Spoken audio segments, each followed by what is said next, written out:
任何人要投资去留学或者读 MBA， 不能把它当做是一个我现在当下遇到的生活职业瓶颈的逃跑出口。如果你的学习是一个可以被他人看见的，是一个你可以打卡的，你可以分享出去的行为的时候，你学习这件事它就是一个景观，那它就未必那么纯粹了。到底什么样的学习是需要的，什么样的学习可能只是一种自我安慰的安慰剂。嗨，大家好，大家好，欢迎收听转入知识线第3期节目，我是 Mason， 我是卡西。那我们这期节目上线的时候应该已经是2026年了，所以在这里也先祝大家2026新年快乐。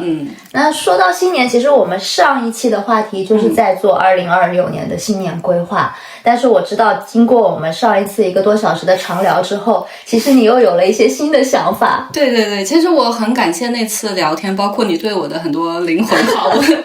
我回去剪的时候一直在听我们的对话，我发现有些东西不对劲。这一期的开头就快速说一下有什么变化吧。首先第一个就是我还是决定我2026年要花50%的时间写作，50%的时间继续做我的博主工作。去年我一直都觉得说你做一件事情你就要专心的做它，不然还不如不做。但是我们聊到一个话题，我说我以前当编辑，我又有文字的东西，然后又有视觉的东西，它造就了我是一个什么样的人。我意识到我一直都是一个多线程，对，我就喜欢有2个东西同时在做，我可以反复在其中横跳，并且他们激发我的灵感。对，如果只有一件事情给我做的话，我反而很容易焦虑，因为我在那件事情里面就没办法偶尔跳出来，给到自己一个放松或者一个更客观的眼光去看。所以在25年，尤其是25年结尾，我非常专注的在做博主的时候，其实我有很多的焦虑时刻。你刚才说的焦虑其实不是收入的焦虑，而是一种身份的焦虑。对，就是你从一个兼职博主转型成全职博主后，你可能为了迎合市场上的需要而去假装自己有某种生活方式。比如说到冬天最流行的是滑雪，会有很多客户来询问各大博主们有没有滑雪的习惯啊，会不会滑雪啊，那你就会在想，那我是不是真的应该也去滑起来？对，这种东西就会背离了你本身是一个什么样的人，你未必真的是一个那么想滑雪的人。是，对，这些东西就会让我那个时候很不舒服，我还是适合一样一半的情况下去做事情，会更加给到我灵感。做了决定之后，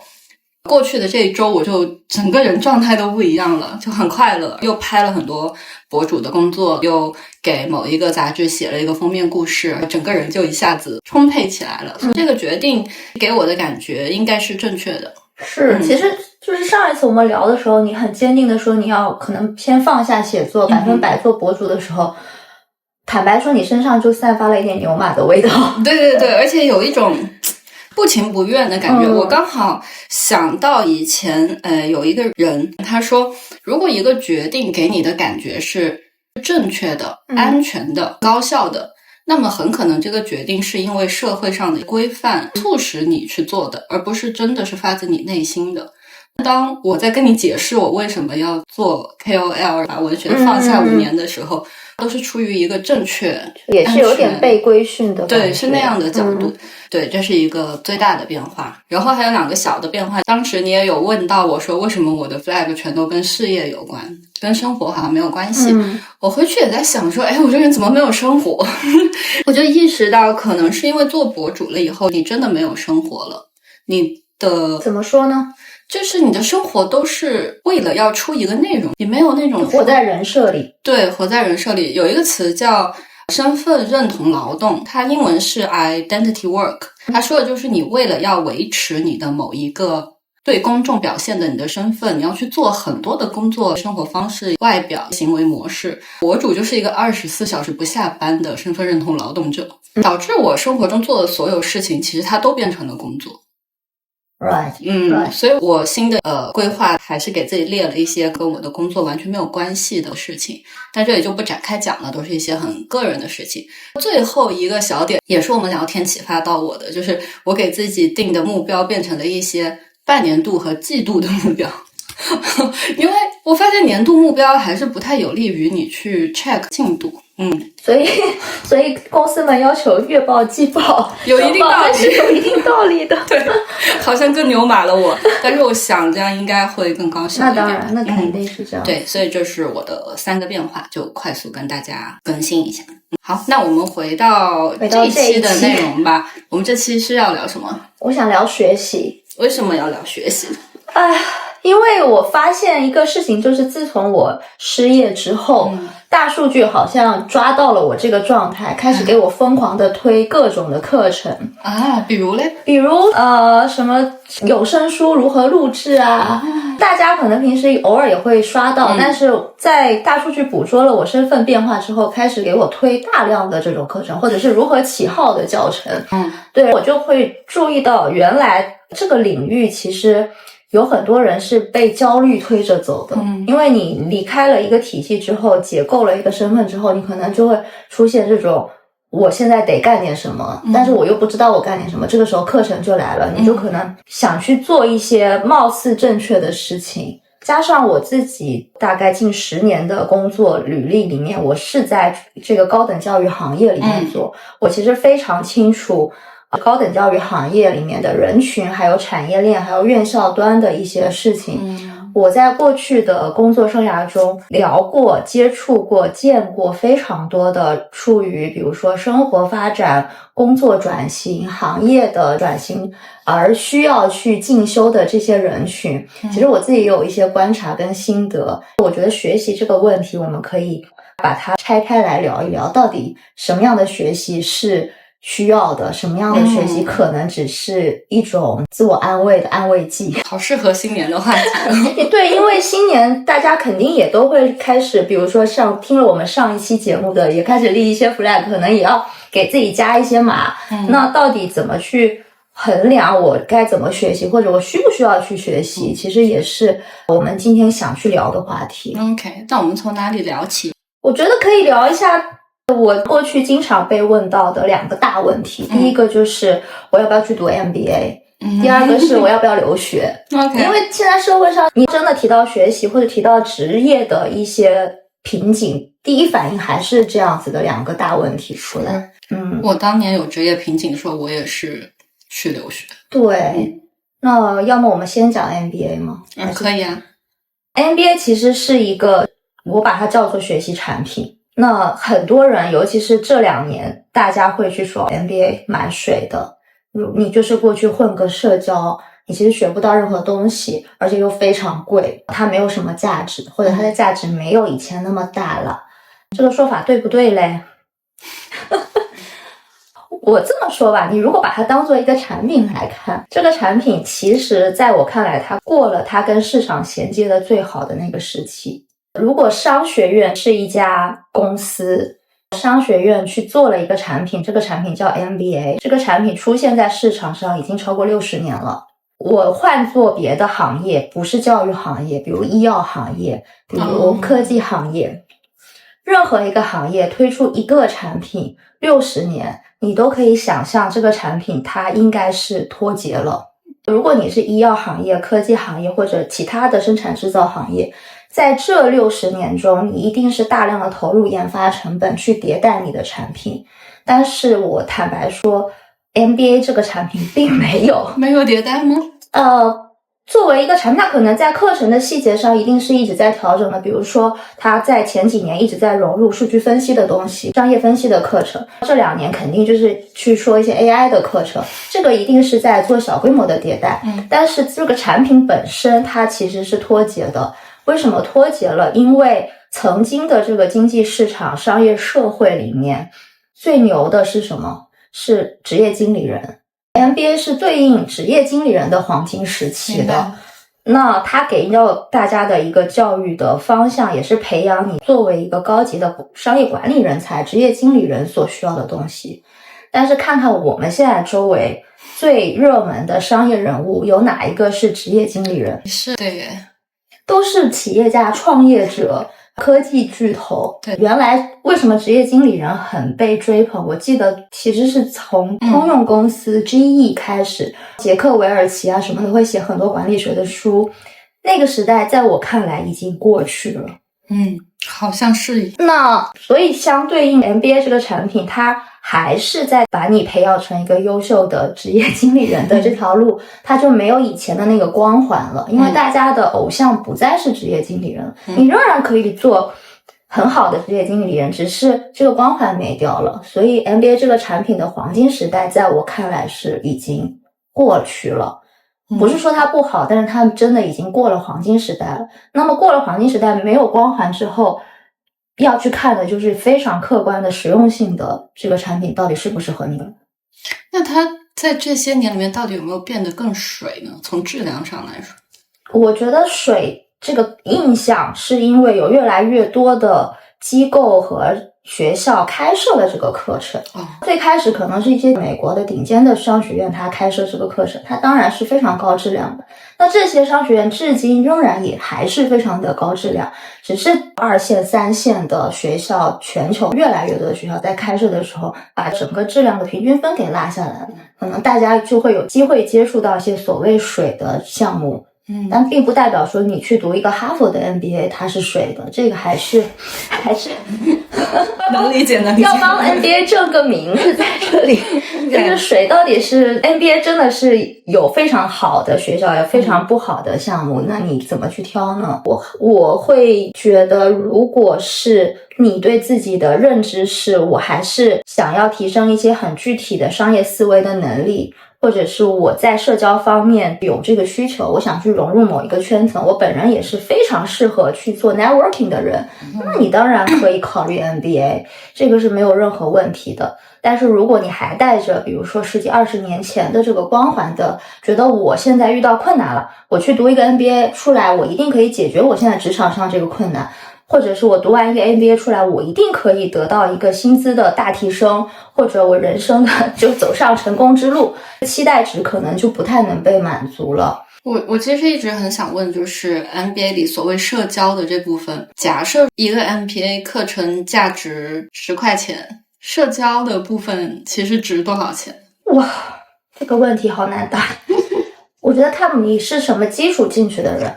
如果你本身是一个在商业领域你已经游刃有余的人，你又是抱着一个我来社交的目的进到这个圈层，那我想社交的部分对你就已经到8分。但如果你比如是工科出身，你以前是做科技的，做 IT 的，你现在想提升自己的管理上面的 sense 和能力，你过来 MBA 这里，你可以完全不社交，你就去吸取所有的商业的系统性的理念和知识，无论是财务也好，人力也好，数据分析也好，你去吸取这个，那社交的点对你来说就算2分还是3分都没有关系。那会不会算一种亏了的感觉？就是各取所需。如果我去纯学习，我依旧是值得的，是吗？如果你原来没有任何的商科的背景或者管理的背景，你是野路子起家的，或者是你是工科的或者文科的，你去当纯学习，当然我现在说的就是你去到一个 qualified 的项目，不是说比较3、4流的项目，你去纯学习，你一定是可以学到很好的知识，因为它是系统性的打造你去思考的方式，是给你一个商业思维，教你怎么做决策，你遇到一个复杂问题，甚至你在压力状态下，你怎么去判断，怎么做决策，做分析。我相信这个是始终仍然是非常高价值的存在。对于大部分的中国留学生来说，他们其实都是本科毕业就考 MBA 对吗？商学院的项目里面有2大类型，一个我们叫 MBA， 另外一个类型就叫做专业硕士，比如说市场营销硕士、会计硕士、金融硕士、专硕嘛。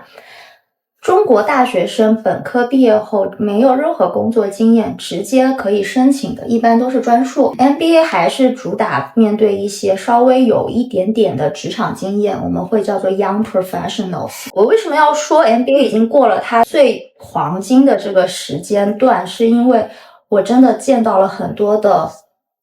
冲着光环去的人，他们是失望的一个状态。我举一个例子，我认识一个读哈佛 MBA 毕业的女生，她成绩非常的优秀，毕业以后是在麦肯锡做，但是我们也知道这2年咨询业也是不太行了，所以在 MBA 产业链的很多个环节，它其实都在退光环。现在这个女生是在做留学中介，哇，就差别挺大的。她不是个例，我见过非常多顶尖 MBA， 就是排名前50的 MBA 毕业出来以后做留学中介，就是哈佛出来以后教你怎么申请哈佛。我不是说这个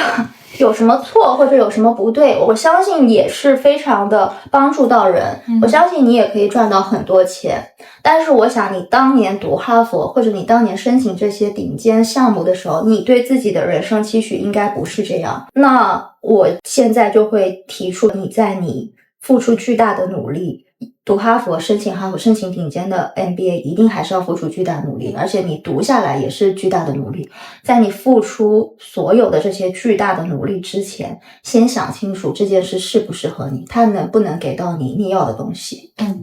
也就是说，也不是说否定 MBA 这件事本身，但是提醒大家要更理性的看待它。对，我其实不知道是不是因为做这一行的时间久了，我现在已经觉得我看一个人我就知道他适不适合读 MBA。 比如我，你就会立刻知道我不适合。对，我也见到那种特别适合天选 MBA 是怎么样的呢？就是非常高能量，而且他的思路是非常的通达的，他不是抱着求职的目的，我未来真的是求职，我要去怎么样，他来这里认识人找机会，他每一场的对话他可能都能提到他机会点。这种人真的是就天选，你就该去名校，就该打入这个圈层，你在这个圈层里面，你再加上知识的叠加，加上资源的叠加，你真的是会爆发。所以那你刚说的另一个就是专业硕士的角度，其实就跟普通的留学读硕士是一个概念了。对，中国学生大部分出国留学还是比较喜欢无缝衔接一点嘛，大学毕业就直接去读一个硕士。其实这2年的 MBA 还有一个趋势，我不知道大家知不知道，就是高龄化。多高？这个以前出国留学读 MBA 的人一般是工作3到5年的人，但是这2年还蛮多是大概35岁以上的人群。原因呢？我们的分析可能是这一批人在职场上遇到了35岁这个瓶颈。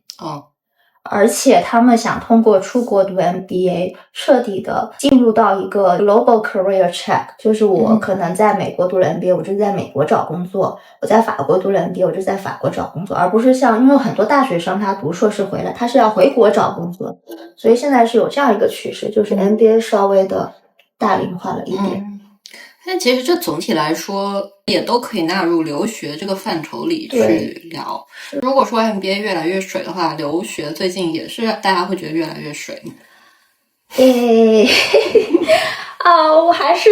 再一次的对水这个词稍微 debate 一下。我自己从业的观察，我会觉得是对留学这件事的定义不同了。我们早10年、20年前，甚至30年前留学的时候，很讲一个概念叫做投资回报比。你是把它当投资的，你的家人肯定也是把它当投资的。我把你送出去留学，或者我出去留学，花了这个学费，花了这个时间，我预期是我回国可以得到高薪，或者我在国外我也拿到高薪。我算了一下投资回报比，非常划算，我去做了这件事情。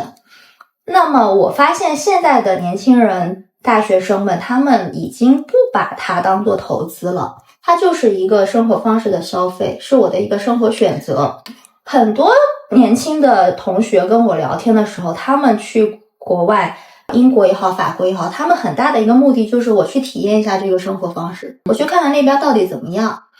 为什么说它已经不是 ROI 导向的？是因为以前1年期的硕士非常火。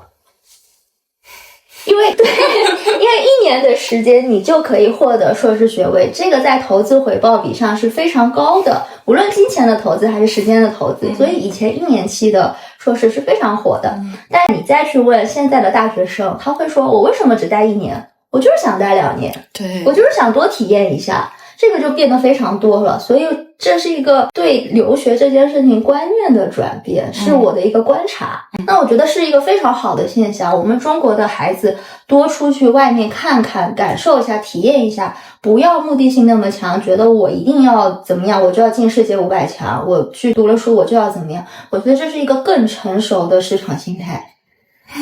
你觉得呢？因为你自己也留学过，读过这个专硕。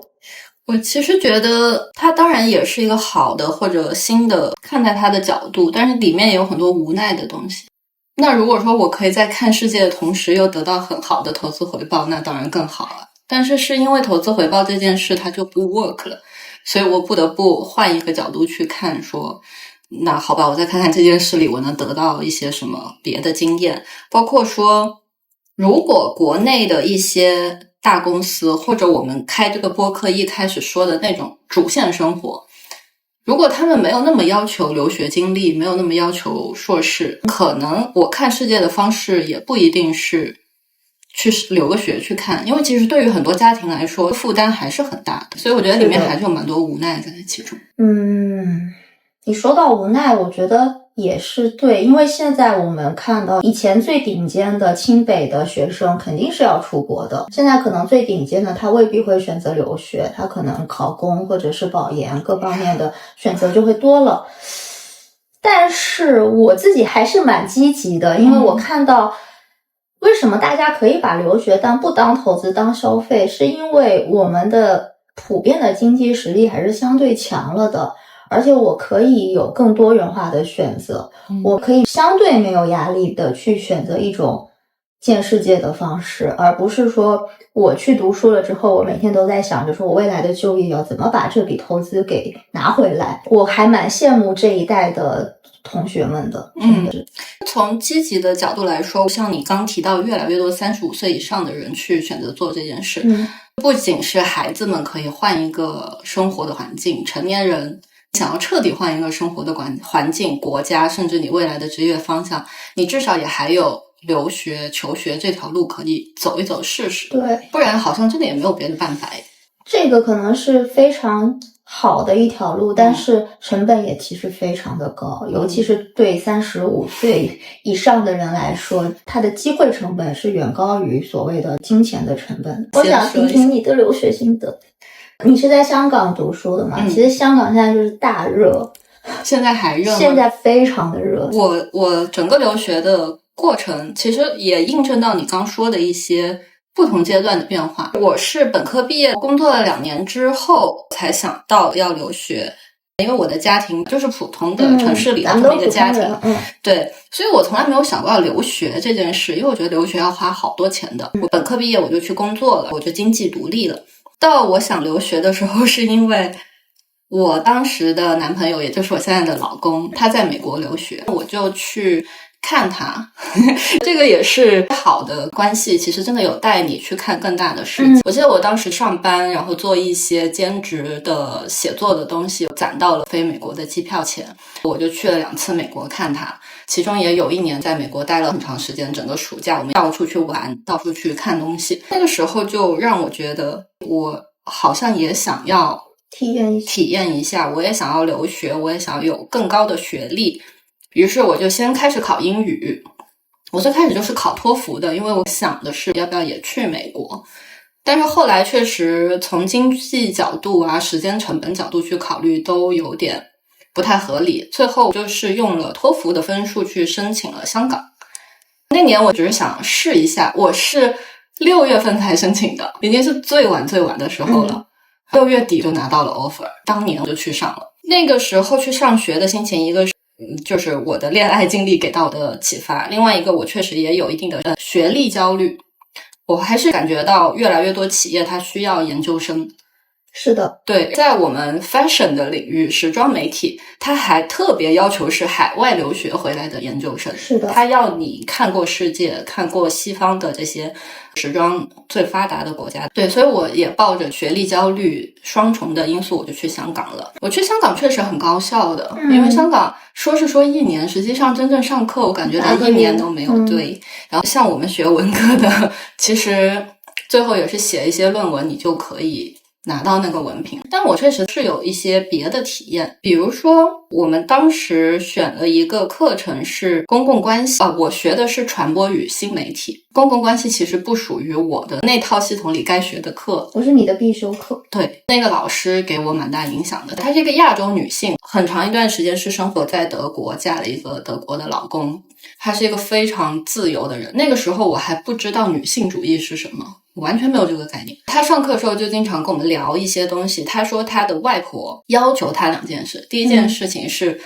去得到你能得到的最高等级的教育，第二件事是去打耳洞。为什么要打耳洞？我就会打耳洞。就是告诉我为什么？可能她外婆是出于一个你作为一个女性，不管是去体验美还是体验魅力 glamour 之类的角度吧，去打耳洞，去享受你作为一个女性的人生。我就觉得很有意思啊，她外婆的这个 mix 让你又应该要独立的去获得知识，获得资历，但同时你也不一定要抛弃你作为一个女性的特质。好，这个外婆真是又先进又落后，就很有意思啊。我可能想的比较浪漫，我没有把打耳洞想成落后或者对女性的规训，我就是把它想象成的是一种你同样可以拥抱你的女性气质，你同样可以性感，同样可以享受两性关系，但是你也是一个独立的有很多知识的女性。所以对我还蛮有启发的，作为一个20出头的女孩。对，我觉得你这个点其实是我刚才说为什么我觉得大家把留学或者读书当做一个消费行为，我是觉得是很积极乐观的。因为课本上的知识哪儿不能学，哪儿不能看，这本书大家都用一样的，哪儿不能看呢？真正反而更重要的是你在这个经历里面接触到的破圈层的人。是的，你不去到这儿，你不来到这里，你还是在原来的圈层，你见100个人可能给到你的价值观或者是给到你的东西都是同样的，这100个人也是一套价值观，但是留学也好，读书也好，把你带到另外一个全新的圈层里面去，你见2个人就是2个价值观，10个人就是10个价值观，这个是更重要的东西。对，我当时上课还遇到一群蛮有意思的人，还是我去选了不属于我的课程。我们的课程基本都是你要组成小组去做 presentation， 去做 project。有一次我去选那个课，因为那本来就不是我的同学们上的课，大家都组成小组了，但是没有人要我。环顾四周，就剩下3个女生，同样也还没有组成队。这3个女生有一个是很内向的那种，有一个女生呢，她化着很浓的妆，说话也是很嗲很嗲的，全身穿着小名牌，拎着小包包，就很像律政俏佳人那个感觉。可能有很多人看到她的瞬间就会觉得，那这个人肯定不是来好好学习的啦，跟她组一组的话肯定是没有什么用的啦。对，所以她也被剩下了。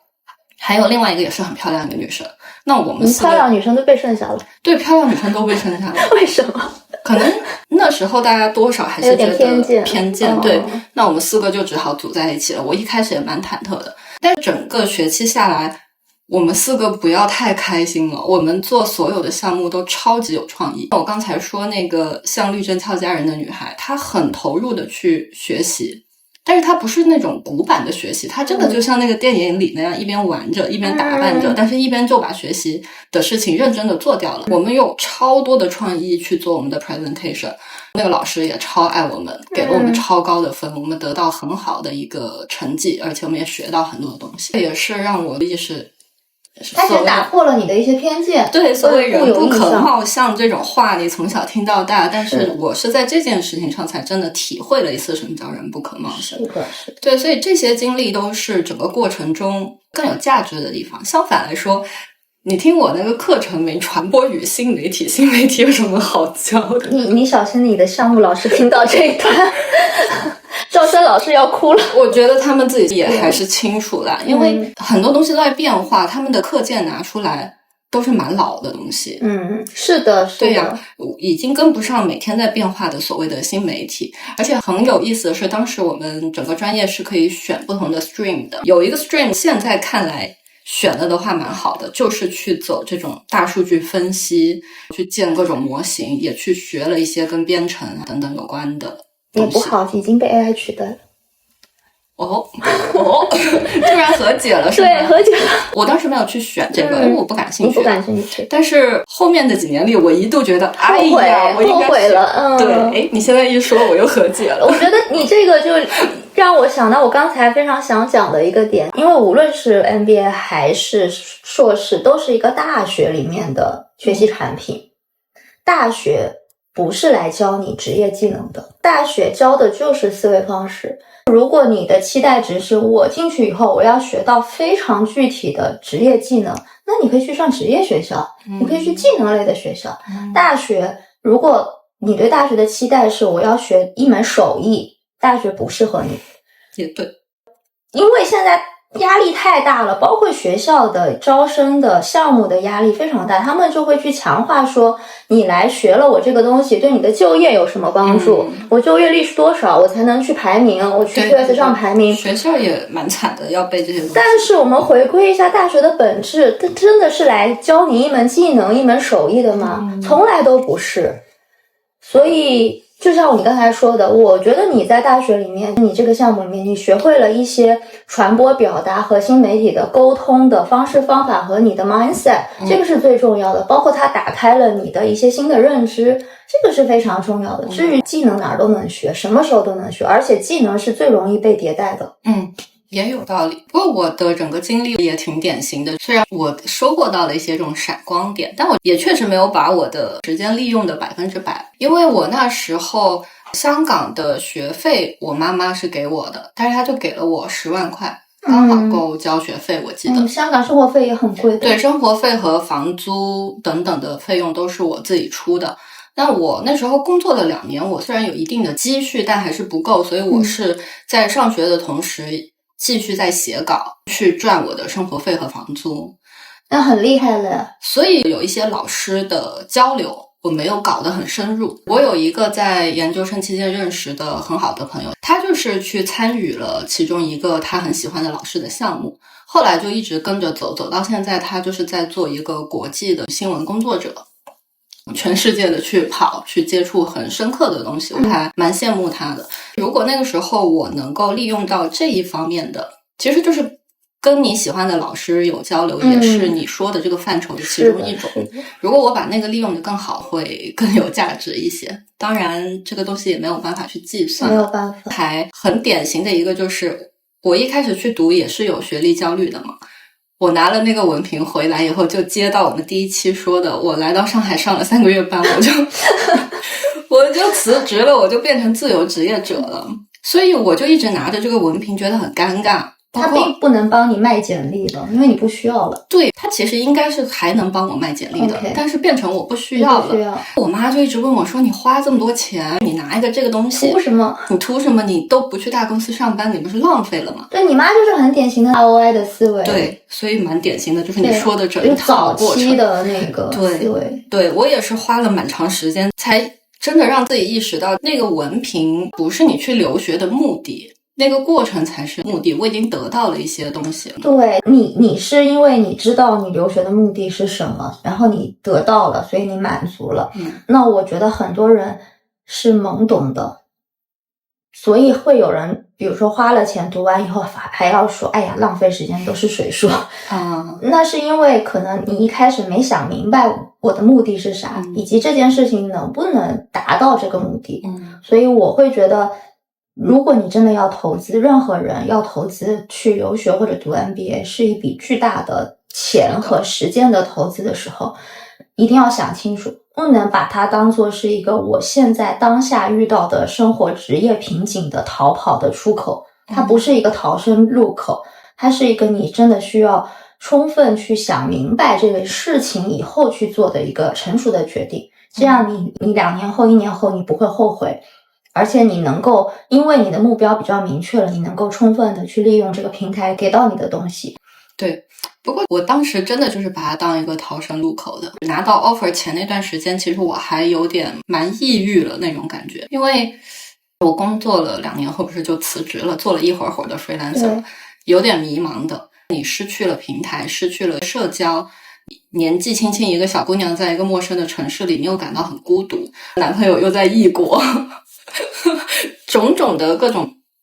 就会让我觉得我的生活陷入了一个泥潭。所以那时候我就拼命想去留学，我感觉就是一个逃离，一个出口。但我可能会觉得是这样，当时你去读书和你读完书回来就业的时候，咱们还是一个上行经济。那个时候无论你怎么样，其实是可以找到工作和可以有所收入的，它还是相对乐观和比较好的一个经济社会环境。但现在这个 moment 我会觉得要更慎重一点了，当逃生出口真的是要更慎重一点，因为成本又更高了。如果你的目的跟这个结果偏差了的话，失落感可能会更强一点。我觉得我们在这里说的时候，可能听我们说话的人，他有一些人应该是早就理解了我们在说的这件事，有一些人他可能是压根不理解的，我们说完他也不一定真的就能接受留学是为了一个你去体验那个生活，你不会得到什么样的回报。但这个也没有关系，就像我一开始去留学的时候，我也没有想通这件事。我可能就在后面的经历里回望的时候发现的。所以我还是觉得要是你有这个机会还是可以去的。为什么一直在劝大家慎重？其实我自己也是留学回来的，并且也是在国外有很多的工作经验的。我是非常主张大家要出去见世界的。但是我发现很多朋友的期待值太不符合实际了，这个会造成他自己的痛苦。而且我发现现在的这个产业链已经过度成熟了，中介实在太多了。我当年读大学出国留学的时候，真的就是 DIY 嘛。我不知道原来现在这个已经是把饭嚼碎了喂到你嘴里的这个行业已经到了这个成熟的地步的时候，你会接受到一些非常不客观的信息。因为坦白说，咨询公司中介也好，他最后是要达成他的销售业绩的，他会给你灌输很多正面的期待，他会帮你去描绘一个比较好的愿景，但是其实他不会负责你最后的落地。为什么我说大家要更慎重，多做一些自己该做的梳理工作和研究工作，比你去完全的听一个咨询者或者宣讲的人去说是更重要的。有道理，有道理。其实我支开问一句，现在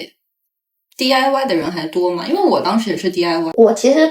没有一个数据说是多少是 DIY 的，多少是走中介的，但我只能说现在这个中介咨询的行业已经非常非常的成熟，所有的东西都帮你做掉，甚至包括你落地到那边你的住房啊，包括你的生活啊，所有的东西都是可以有产业链帮你完成的。那可能 DIY 的比例就会相对低一点。其实 DIY 的过程也会帮助自己，就像你刚说，你想的会更慎重，哪怕是你去到了找房子的过程，也是对自己蛮好的磨练了。所以我可能这么说不是很负责任，因为我不太知道现在情况，但是可能 DIY 也未见得有大家想象中的那么难，有机会的话可以试试看。这个就是我一直在跟大家说的，其实你完全可以自己做这些事情，但是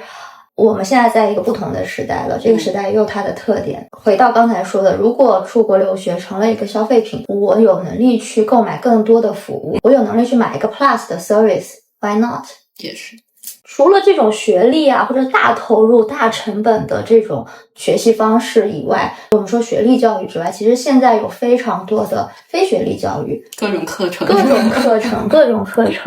我自己分享一下，我原来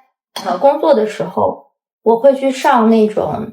名校的短期的 online 的课程，比如说我在19年的时候去读了一个 MIT 的 AI 的课程。19年的时候其实还挺早的，很早，没有 ChatGPT 这个东西。我分享一下我为什么要做这件事情，也跟大家做一个参考。就是那个时候，如果大家对18、19年、17甚至17年的这个时代有一个概念的时候，那个时候的热词是大数据。但是我当时在公司里面，我是做甲方，我发现非常多的 agency 来给我呈现他们公司的介绍的时候会滥用这个词，就是他甚至分不清数据跟大数据有什么区别，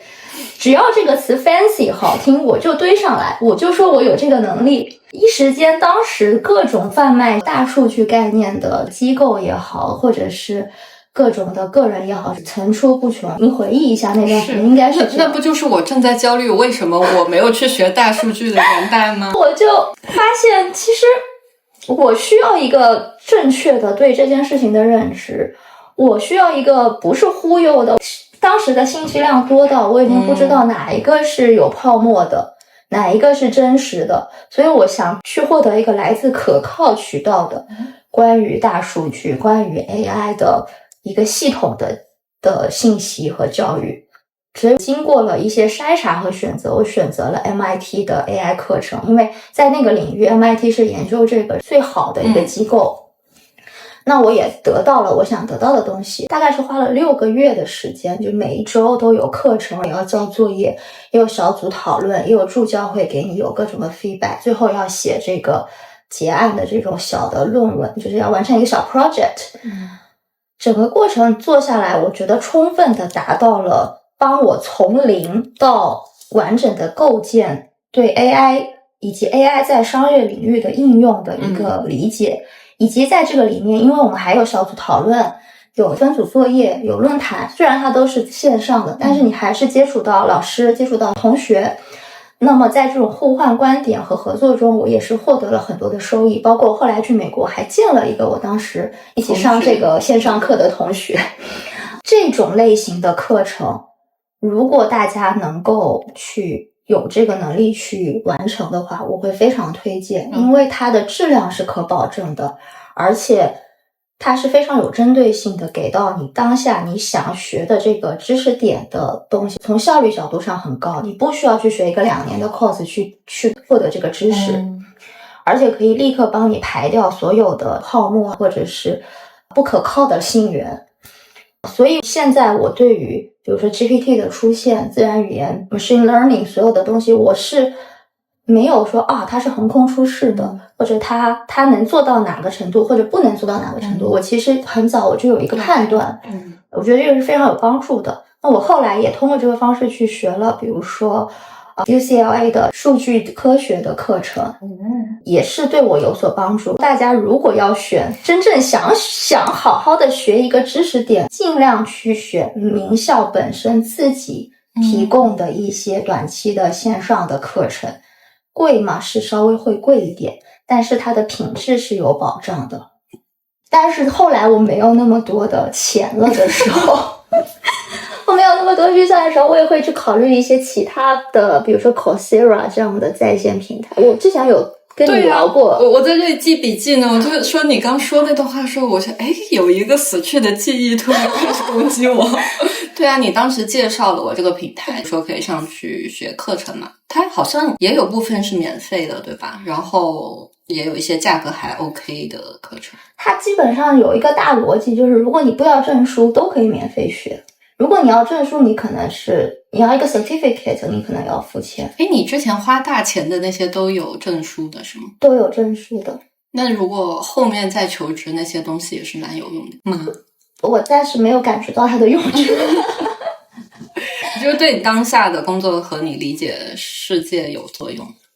我觉得我对于我当时最饥渴需要补充的那个知识点是有作用的，除此之外我没有看到特别多额外的作用。我记得当时你跟我说那个网站，我好像说我要去上一个关于写作的课。对。后来我没有上。为什么？为什么忘了耶？我感觉有一个可能就是像这种纯在线看视频课的这种课程，还蛮容易半途而废的，因为没有任何的交互感，你就是在看，你就是被动的在收。它跟我刚才说的那种短期稍微贵一点的名校的短期的线上课的区别就是它是没有任何交互的，没有助教，没有老师，没有同学，你就靠自己自律的去不断的被动，然后你听懂了还是没听懂，其实你也不太确定。对，我自己 Coursera 上面上了几个课，我有坚持下来的，也有坚持不下来的。我感觉是这个点，因为它太被动了，这个体验。是。除非你的学习动力特别特别强，这个东西我今天我一定要把它搞懂，可能才能把自己推进去学。或者我知道有的人他是去打卡 certificate， 每天拿多少个是多邻国的感觉。对，有的人是这样，考证狂人，他要拿很多的这种证嘛。那至少我不需要去收集这些证书的时候，我确实觉得它的体验感比较被动。但是这个就是一个性价比的，是啦，这么便宜又都是至少是好学校的课程，要什么自行车？还要什么自行车呢？你刚说这个时候，我思绪飘到一个很无聊的点了，就是我们现在讲这些，可能现在的孩子们听起来很烦，因为他们经历了一个上网课的时代，我们没有经历过那个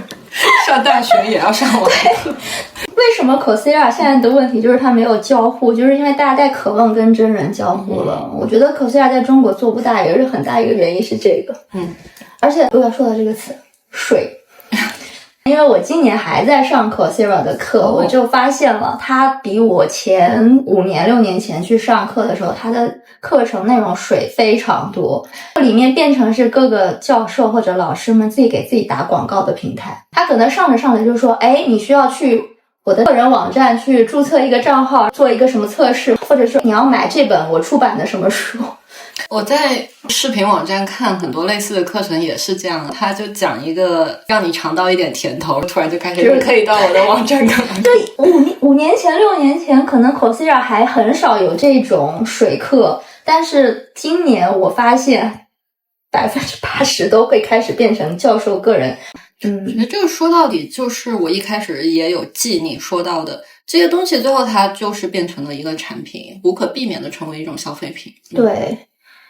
其实我还用过一些国内的知识付费的课程。我从来没有用过。你讲讲看。我就是到处上课。你好爱上课。职业的关系吧。像那种什么得到 APP， 还有樊登听书，现在叫翻书嘛，它里面除了听书之外也是有课程的。得到里面也是有一些训练营，这些我都去真实的体验过。我觉得它可能对于初入职场的人里面会有一些课程是非常有实用价值的。比如嘞？比如我印象中这个课我没有上，但是我印象中会有一些课程是教你怎么做好职场沟通。刚才你说现在大学生上了好多年网课，他们的社会化程度其实是相对弱一点的。是用社会化这个词吗？这个词会不会是你小狗养多了？我怎么听着怪怪的？好，我重新说，现在大学生他上了很多年网课之后，在和真实的社会上的人做交流的时候，他可能会感觉有点发怯。因为没有那么多的经验去实际上去到一个 office 里面实习或者加入什么社团组织。那么在这种 app 上面，它有一些教你怎么做职场沟通，甚至很确切的教你怎么写好一封职场邮件的这种课程，这种训练营是我觉得很重要的。因为我也听过一些在做招聘的朋友 HR 的朋友去聊，说他们很怕去招到网课一代。那我想这是因为有一个技能的缺失，如果你意识到这个技能的缺失的话，其实现在有一些平台他们真的是很点对点很针对性的在帮大家补这个技能。还有就是他们会有一些非常具体的课程，教你怎么演讲，教你怎么说话，教你怎么跟上级说话，甚至是怎么做向上管理。如果是初入职场的 newbies 会去听一听，少走一些弯路，我觉得挺好的。我有个问题想问了，因为我从来没有上过这种课程，但是我知道除了课程也有很多书是讲同样的话题的嘛。你有没有经验说同一个话题看一本书能得到的东西和上一个这种国内课程能得到的东西是类似的吗？还是哪个更好一点？我觉得是交互性的问题。我曾经在得到 APP 上过一个训练营，是教你做沟通。整个体验下来，它的优势在于它有非常多的直播课。当他教了你一套方法论之后，在这个直播课上，你可以直接的通过连线去试一些案例，试一些作业，老师也好，同学也好，会当场给你这个反馈。那么在这个过程中，你得到的东西一定比你被动去看一本书要重要。如果你是学一个冷技能，如何修好电冰箱，可能你看一本书是可以的。但是如果是我刚才说的这种，现在网课一代或者是互联网一代的年轻人比较缺的一些沟通层面的、人际层面的软技能的东西，最好还是有交互性的，有团体、有社群的，包括你未来不上这个课了，你有一个社群也是好事情。这个冷暖技能我学到了，应该划分一下。我曾经买过1-2本书，就是这种类似于教你沟通啊，还有什么极简生活，我翻2页就甩到一边，这跟你什么鬼东西做不下去也是一样，因为它是被动的，其实我觉得讲的都是狗屁，不好意思，就是都是一些我早就知道的东西啊，或者说互联网上随便一搜都有的大标题啊，没有任何作用。我觉得知识付费里面，就是 App 里面或者平台里面给到的课程，一定是当下最抓热点的。他们对于人群痛点的洞察是非常非常灵敏的，他们洞察到这个项目这个点是有需求，这个课程有市场需求，是很敏锐的。但是你出一本书，你想出一本书的流程有多长？它跟当下市场的这个痛点就可能已经脱节了。也是。好，而且它的成本应该是蛮低的 ，compare with 比如说你去 MIT 读一个课程，这个成本是蛮低的。这个我自己感觉就不推荐给资深职场人了，因为资深职场人完全不需要这方面的东西。但我这2年说实话，我真的没在上什么课。我好像从来没上过什么课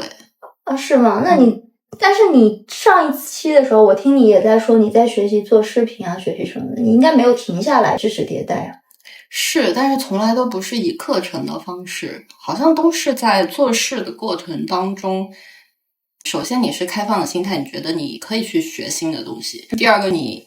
被迫也要去迭代你的知识和技能。因为像我一直都是在媒体的这个领域嘛，那以前我们在杂志的时候，我们是传统媒体，我们是高高在上的纸媒。对，媒体老师你好。对，而且我感觉做纸媒的人在最开始一些 APP 和公众号起来的那个时代是有一种很高傲的心态的，觉得他们不入流吗？对，或者觉得那些内容不够深度啊，不够有质感。你像公众号最开始起来的时候，没有今天这么 fancy 的排版，它就是文字放在那儿就来了。但是我们杂志做的多美啊！对，所以那个时候很多人也不屑于去转型到去做公众号，对吧？但我可能是因为我后来去了那个广告公司，它的主要业务就是做公众号的，所以我在工作中学了很多做公众号的东西。那几年刚好也是公众号发展到越来越华丽的一个阶段，那我又顺势去学了像后台排版的一些复杂的技术啊、交互啊。后来公众号又落寞了呀，又开始小红书或者短视频类型东西，快手、抖音这些东西。那客户想要转型做这些平台，我又开始学这些平台怎么玩。我小红书为什么会起来了一个号？最开始我就是想试一下我们以为的一些原则，什么封面的垂直啊，几点钟发布啊，想测试这些东西，我就发自己内容，发着发着把那个号给发起来了。所以也是在一个工作的过程中，自然而然又学到了新的技能。到现在我要去学视频的东西，也是有种被推着走的感觉。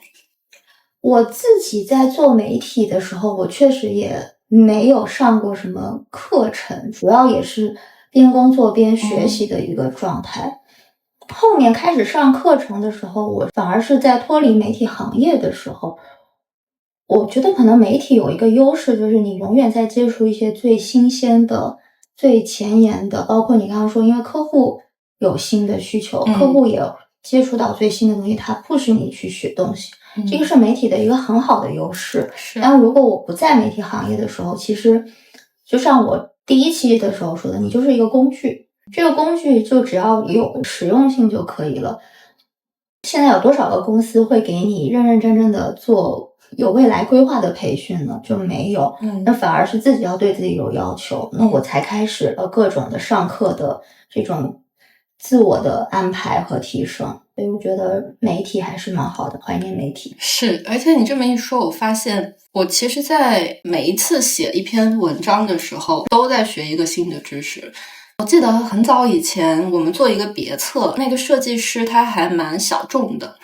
他那一期的主题是从电子音乐这个系统里面来发掘出他的时装设计，我那个时候对电子音乐一窍不通，可是我要做策划，我要去写，我就去疯狂的学习电子音乐是怎么样的，它怎么起源的，包括电子音乐节、火人节，对，我都是那一刻我才知道这个东西的。Okay. 最后产出可能就只是那一个小小的别册，可是我就对这个领域有了一个基础的了解。类似的案例其实发生在我每一天的生活当中，就让我一直有新的知识进来，这可能也是我一直热爱做这个行业的原因吧。对，我觉得可能听我们这个播客的很多人未必是在媒体行业，你可以自己做一个评估，如果你的行业是可以让你不断的曝光在新鲜的知识点下面的话，你未必真的需要去上很多的课，因为你就是在learning by doing 嘛。如果你是相对在一个传统一点的、保守一点的，甚至你这个公司的组织结构是很稳定的这样的一个环境下，你真的我会建议需要去帮自己规划一些自我提升的学习计划，而且是有系统性的学习计划。因为我们刚才说的很具体的技能是很容易被迭代掉的，现在是最吃香的技能可能很快就是完全用不着的，比如说数据分析。天哪，真的耶，好吓人啊！因为真的是前5年你问我商科学什么，我会跟你说学 business analytics， 但你现在你想想，每一个咨询公司都是采这些 analytics。 真的耶，哇，细思极恐，我从来没想过这个事情。它的不热就只要一个科技革命就可以，真的是从上到下。对，所以你不能把自己押宝在一个具体的技能上。终身学习的重要性就是你要通过学习去跟上这个时代。我觉得这个一方面看行业，一方面也看你是一个什么类型的人，就是什么样的学习方式对你是最高效的。像我就不太爱上课，可能我会觉得蛮浪费时间的。在做一件事的过程中，尤其现在有了 AI 以后，其实你是先产生了一个需求，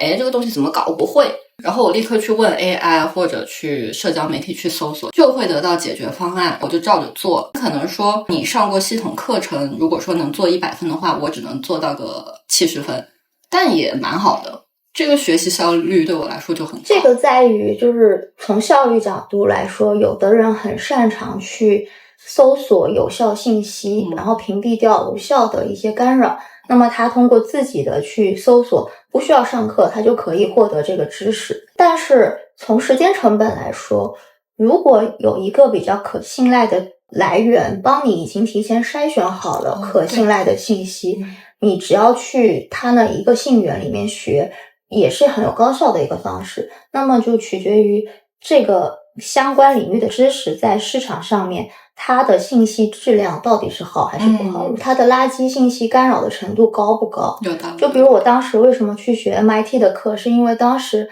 整个市场上面在讲大数据讲 AI 的东西，让我觉得很多都是在忽悠，那我也不想再浪费时间去大浪淘沙了，就直接奔着我相信的地方去。有道理。你这么一说，我刚说的那种自己搜索的学习法，其实也都是一些很基础的事情啦。但你真的是到一些很专业深度领域，尤其我自己已经本来就在那个领域很资深，我还想要更深的，对，那确实就只能是你说的这种类型的课程。是。我觉得这个时代真的太美好了，我好爱这个时代。你想学任何东西都不晚，而且你真的想学的话，其实蛮多免费资源的。不像我们小时候，你要学任何一个兴趣爱好或技能，你都得报个班儿，对，你就得周末花一个时间 dedicate 的去这个地方去学。但现在你可以更好的支配自己的时间，更灵活的安排自己的学习。而且我们那个时候，我不知道你小时候怎么样，我们小时候好像说，这个东西得是童子功，你得从小开始学，不然你老了就学不会了。但其实我现在的感觉就是 never too late。 对呀，我不是说我要去上那个舞蹈课嘛，我看了一个舞蹈工作室了，它是有现代舞也有芭蕾，它课程的方式就是每周都会有初阶课、中阶课、高阶课这样的在滚动，你就根据自己的需求去上就好了。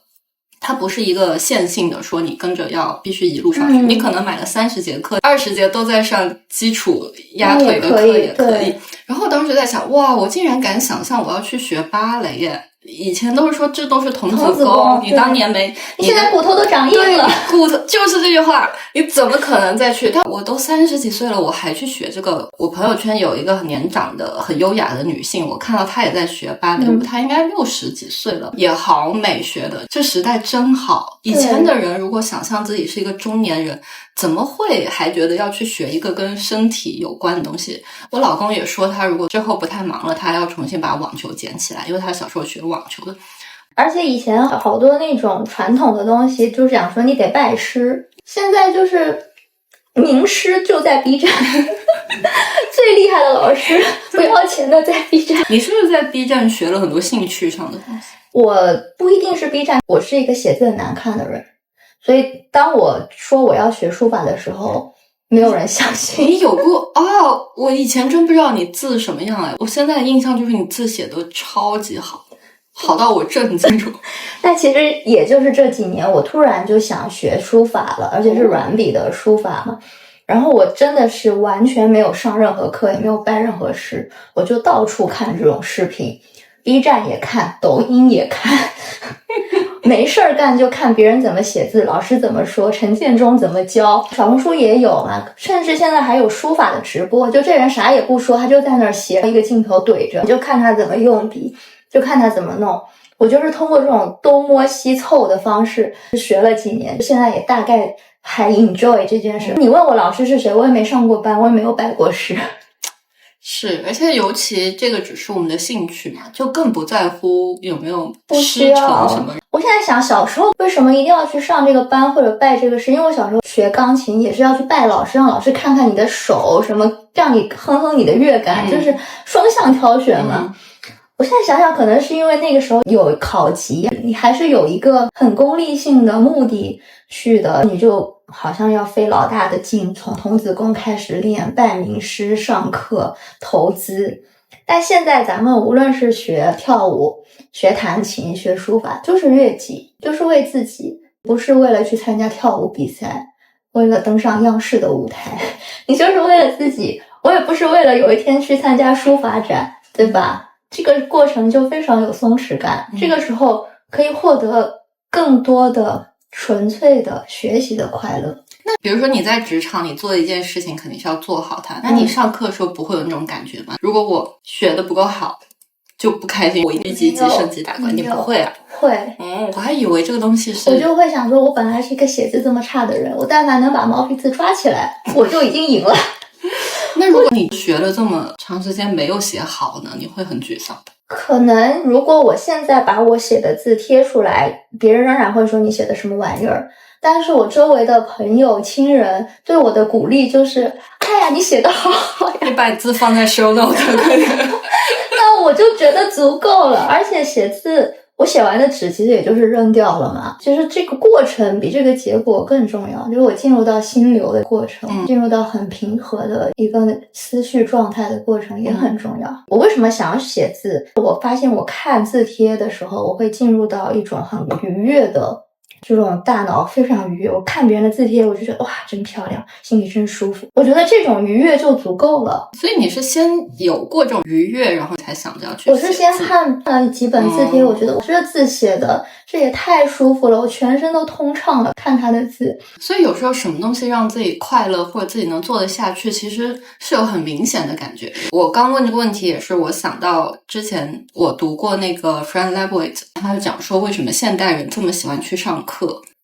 比如说你去上一个钢琴课，你从你不会弹到会弹到弹得更好一些，甚至有的课程有这种考级制度，有证书，你是可以有一个一路上的正反馈的。而且基本上是你努力就能得到一些结果的。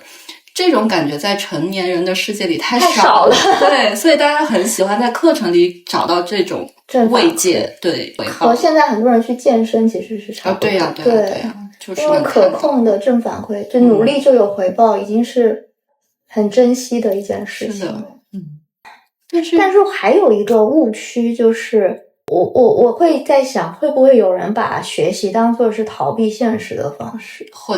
因为我想到我原来在瑞典读书的时候，我的那个 corridor， 就是我们那个学生宿舍里面有一个瑞典本地的邻居，他就是40-50岁的一个大叔，他就一直在学校里面学习，可能是终身都在做学生，因为反正瑞典当时是免费的教育嘛。哦，是这样的啊。对，是的，瑞典是免费教育，所以他是可以一直通过学生的身份一直不出去。我不知道现在有多少人学习是因为他把它当做了一个避风港，一个逃避面对现实的选项。包括有的人会说我是找不到工作我才去考研的，我不知道这部分的人还多不多。但是我的感觉是好像很多人通过学习来回避我是要面对一个真实的世界。我觉得肯定会有长到人生，短到可能就是要做一件事。如果说我先去学一下，然后我才做这件事，那这件事就是可以暂时被放下的，它就是有一个合理的理由去拖延它的，一直到所谓的我学完了，学得够好了，我才去做，所以也是一个逃避的方式。但有的人也会说逃避可耻但有用，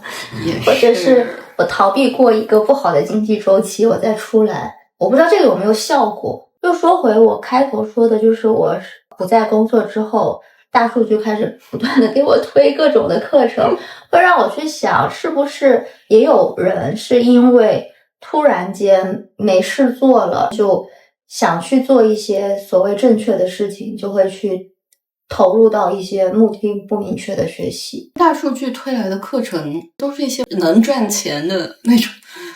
学完这个技能你就可以在家赚钱这种类型。对，所以就会让我觉得非常的可疑。但凡你能靠这个赚钱，你就自己去赚钱了。我也会刷到啊，有时候 B 站突然跳出来什么女生在家就可以做的职业，或者说什么配，为什么不是男生在家做的职业？来，因为只有女生在家。哇，这个话题又很大了。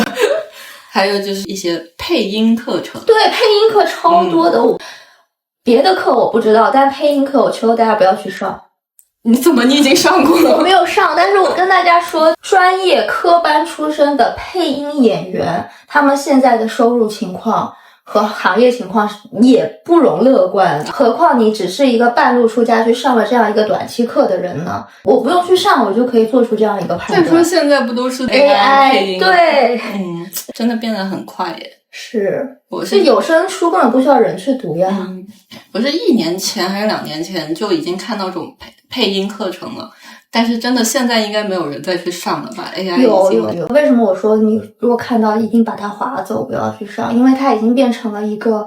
蛮成熟的骗局。他会跟你说，我会给你介绍这个工作，你加入这个会给你单，但是其实可能你最后那个单是没有办法 cover 你学习的成本的，因为还是说句话，专业的人都已经不太好接单了。我想到上这些课程当中的一个观察吧，就是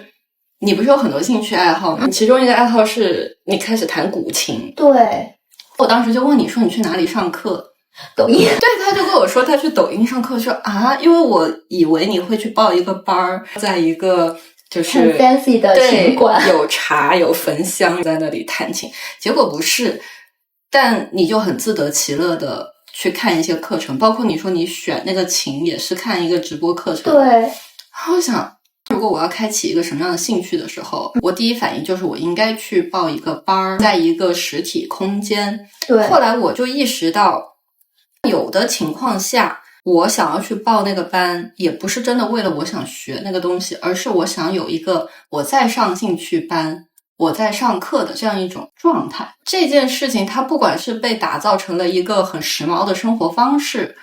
被变成了一个消费主义，还是说我就为了去到那个场馆里打个卡，发一个朋友圈，成为我社交媒体的一个素材，它都是把上课这件事情变成了目的，而不是把我要学的那个东西变成了一个目的。是的，这个是不是像我在家也可以喝一杯咖啡，但是我去咖啡馆喝咖啡就不是冲着那杯咖啡去的？我觉得也不太像。我说这种感觉有点像，不是有本书叫《景观社会》吗？就是说我们今天很多东西它就变成了一个景观。如果你的学习是一个可以被他人看见的，是一个你可以打卡的，你可以分享出去的行为的时候，你学习这件事它就是一个景观，那它就未必那么纯粹了。所以很多时候我们想花钱去上个课，也是想表演一个在上课的自己，或者帮自己的人设再加一个是的一个元素进来。这个我倒没有想过，我之前没想过这个点，我就会纯粹觉得我没有时间去一个场馆。你这个人蛮好的。而且我真的觉得这个时代太好了，再一次夸这个时代，真的只要你想学，都能搜到，是不是？对，我也不是随便找了一个抖音去学的，我真的也沉淀在不同的古琴的直播间沉淀了1个月，我选中了这个直播间。它也不是完全被动的，就是教和学。我在视频学完以后，我是需要交作业给老师的，还课是吧？对，我需要录下来发给老师，老师也很牛的，我不知道他有几百几千个学生，他都能看每一个人发来的视频，然后给点评。老师如果觉得你这一段不行，你是不能move on到下一节课的，就还是有一点交互感在里面。而这些通通都是免费的，朋友们，这个时代多好，真好。所以这就是我们前面讲过，如果说这个东西是你的兴趣，或者你只是刚刚入门，在你有搜索和识别信息的这个能力的基础上，你完全可以去搜到一些免费的课程，线上的东西，你先入这个门，你可以得到很多，然后你再去判断你要不要深入的去一个更好的信息源的地方给你上的课，不要为了成为一个景观或者缓解一种焦虑就去花大钱去上一个课。对，而且它就把你的试错成本降得很低，因为我们有时候真的不知道自己是一时的兴趣，还是我真的可以坚持下去。那通过这种方式你可以试一下嘛，你这个你试了一下不行你就结束，你也没有任何的 cost 在里面。我也在那个 B 站学过一段时间画国画，画了几张，就是我一时兴趣。对，那你比你报一个班最后不去了，对，我的成本就是买了一堆颜料而已。所以我觉得为什么说终身学习其实也是现在的时代红利。每个人普通人你想上个大师课就打开 B 站，这不是时代红利是什么？而且爸爸妈妈们也是啊，我妈现在上各种课可开心了。真的吗？其实说基础一点，它就是一个老年大学，但是老年大学这东西本身不就是一个很美好的事情吗？他可以学他年轻时候没有条件学的所有事，他可以认识到小伙伴们。现在上海的市民夜校每一次都是爆掉，可能有的听众不知道这件事情，我也不知道。我来普及一下，就是上海市的每一个区都有市民夜校这个东西，在里面有非常非常丰富的各种门类的课程，包括但不限于，比如说瑜伽、书法、画画、宠物沟通。做饭、中医、太极，所有你可以想到的兴趣班在这个市民夜校里面都有，而且是极端便宜的价格，可能500块钱、200块钱就是一整个半年的课程。然后在小程序里面大家可以去报名，你可以选自己家附近的一些就是党群活动中心的这些点去上课。你想一下500块学半年的瑜伽是什么概念？但是我从来没有抢到过，因为大家真的也是知道了这个以后去报的人也非常非常的多。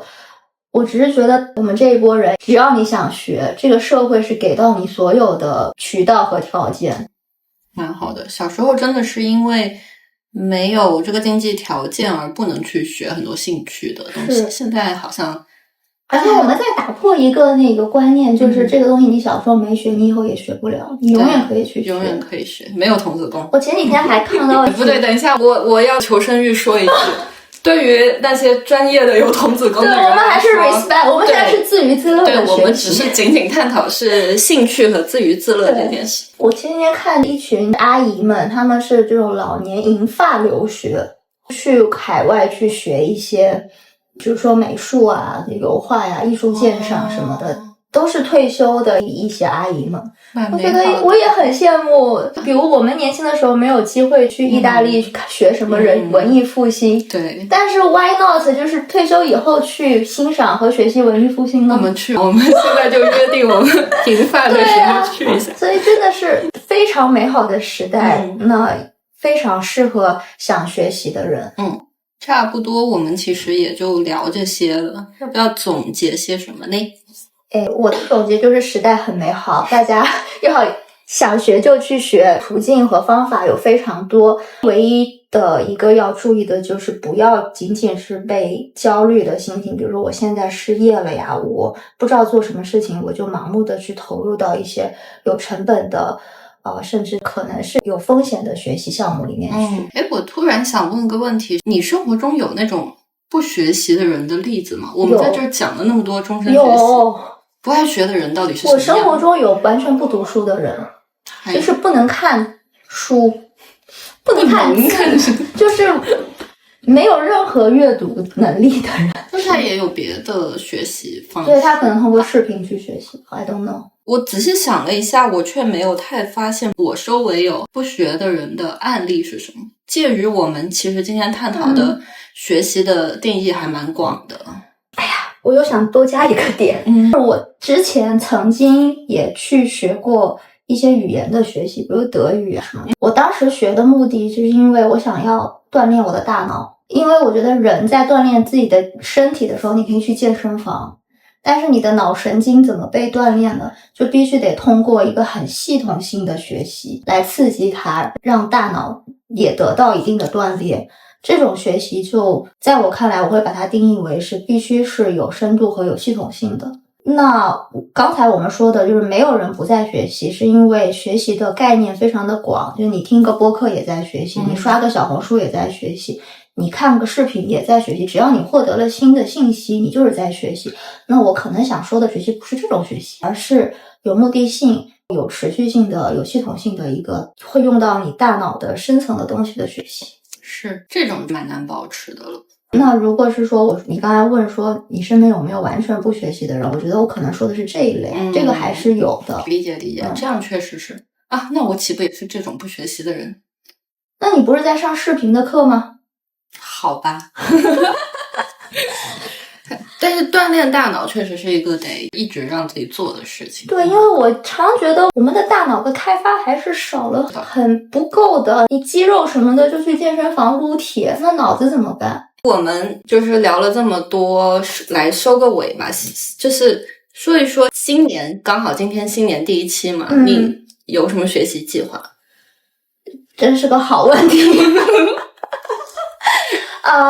你的训练大脑计划快。我今年的话，我上一次已经分享过，就是我2026年是一个过渡之年，所以对我来说，我肯定会去非常认真的去学习如何做一个自由职业者。